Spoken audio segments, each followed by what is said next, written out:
In the final years of the 19th century, Mexico City was a place of striking contrasts. On one side, the grand avenues and colonial mansions stood as symbols of wealth and progress, while on the other, countless families lived in cramped, impoverished barrios where survival depended on wit and opportunity. Among these crowded streets, a woman named Guadalupe Bejarano carved out her existence. To neighbors, she appeared as a struggling widow, an ordinary woman trying to make ends meet in a city that often swallowed the vulnerable whole. But beneath this mask of hardship and simplicity hid one of Mexico's darkest and most unsettling figures, the nation's very first documented serial killer. Guadalupe's methods were as insidious as they were deceptive. Unlike the killers who struck from shadows with knives or brute force, she weaponized something far more intimate: trust. She offered shelter, food, and companionship to young women who were poor, desperate, or newly arrived in the capital.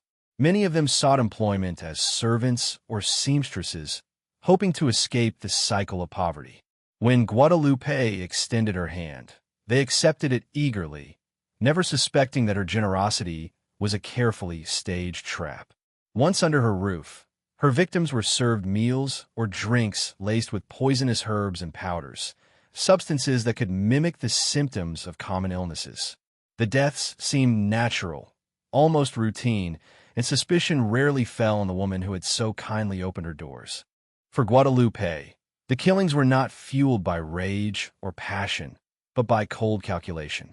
Her motive was almost always financial gain. She stripped her victims of jewelry, clothing, and any money they carried, later pawning the items or selling them discreetly in Mexico City's sprawling markets. To casual observers, these transactions seemed like the ordinary dealings of a poor woman trying to survive. But behind the facade of necessity was a chilling pattern.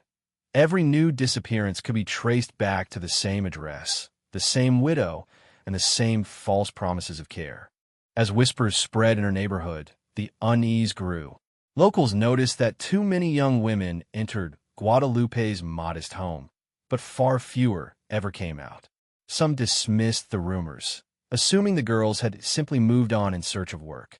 Others suspected something more sinister, but feared speaking too loudly in a city where corruption often silenced the poor.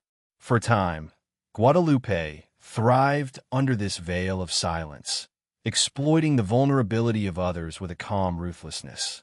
It was this ability to hide in plain sight, appearing ordinary, even pitiable, that made her crimes so terrifying. Eventually, however, the weight of her actions began to draw official attention. Families of missing girls pressed authorities to investigate, and patterns began to emerge in police records. The same names surfaced again and again: Guadalupe Bejarano. The case grew more urgent as public outrage swelled, fueled by the chilling realization that the killer was not an anonymous predator lurking in alleys, but a woman posing as a benefactor. When authorities finally searched her residence, the evidence was damning. Personal belongings of her victims, inconsistencies in her testimony, and testimonies from neighbors who had long harbored suspicions. The illusion of the harmless widow crumbled, replaced by the image of a cunning predator who had outsmarted her community for years. The trial of Guadalupe Bejarano became one of the most shocking spectacles in Mexico's early criminal history. Newspapers seized on the story, portraying her as a monster who had defied society's expectations of womanhood. At a time when women were seen primarily as caretakers, mothers, and nurturers, the idea of a female serial killer struck at the very core of cultural identity. Witnesses described the horror of lost daughters and sisters, while prosecutors painted Guadalupe as a remorseless thief and poisoner. Throughout much of the proceedings, she remained disturbingly calm, aloof, even showing none of the sorrow or guilt expected of someone accused of such atrocities. This detachment, more than anything, convinced many that they were dealing with a woman whose heart had long grown cold. Her crimes earned her the label of Mexico's first serial killer, a title that horrified a nation just beginning to modernize under Porfirio Diaz's rule. In 1908, After months of investigation and legal battles, Guadalupe Bejarano was sentenced to death. The verdict was as much a symbolic act as it was a punishment. By executing her, the state sought to reassure the public that such evil would not be tolerated, that justice could reach even those who committed their crimes not with brute violence, but with deception and cunning. Yet for many, the execution brought little comfort. Too many lives had already been lost, and the damage to the nation's sense of safety could not be undone. On the day of her execution, crowds gathered to watch, a mixture of morbid curiosity and thirst for justice filling the air.